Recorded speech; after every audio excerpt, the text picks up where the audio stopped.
একদিকে ফেনী নদী, অন্যদিকে ভারতের ত্রিপুরা রাজ্য। মূলত ফেনী নদীর নাম থেকে ফেনী জেলার নামকরণ। জহির রায়হান, শহীদুল্লাহ কায়সার ও ভাষা শহীদ আব্দুল সালামের মতো অনেক কৃতি সন্তানের জন্মভূমি হল এই ফেনী জেলা।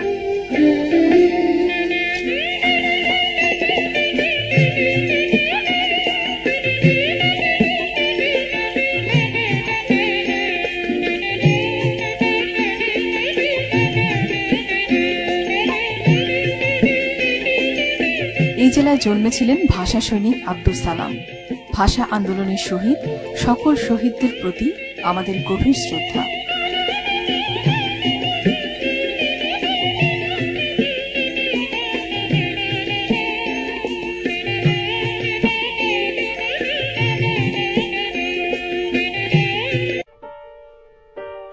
রাজাঝির দিঘি শহরের 0 পয়েন্টে প্রায় 10 একর জায়গা জুড়ে এই দিঘিটির অবস্থান।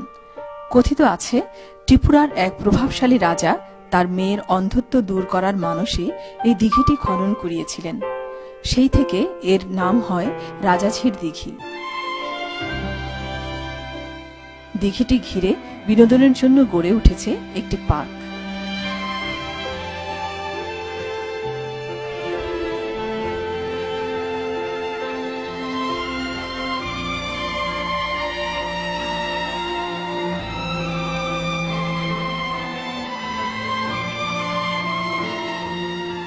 প্রায় 90 বছরের পুরনো এই ফেনী সরকারি কলেজ।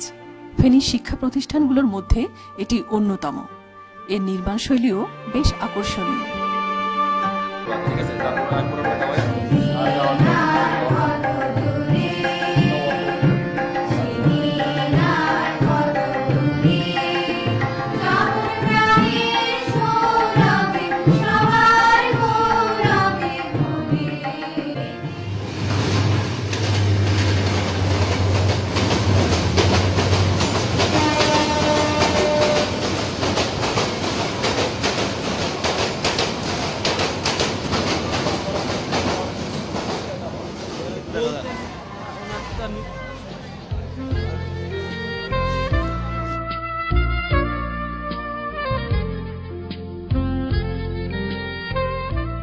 এই শহরের ব্যস্ততম একটি স্থান হচ্ছে ফেনী রেল জংশন।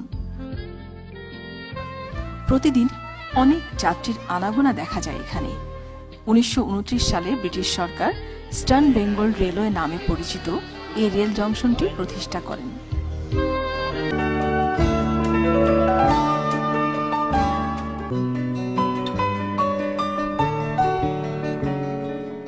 বাংলার বিখ্যাত সেন বংশের প্রতিষ্ঠাতা বিজয় সেন এই দিঘিটি খনন করেন।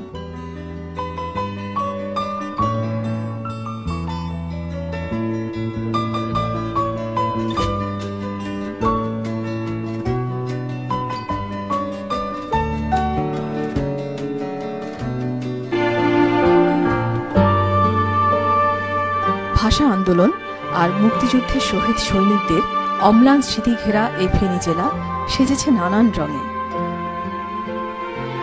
তোমার রঙে সাজবে আমাদের প্রিয় এসএটিভি।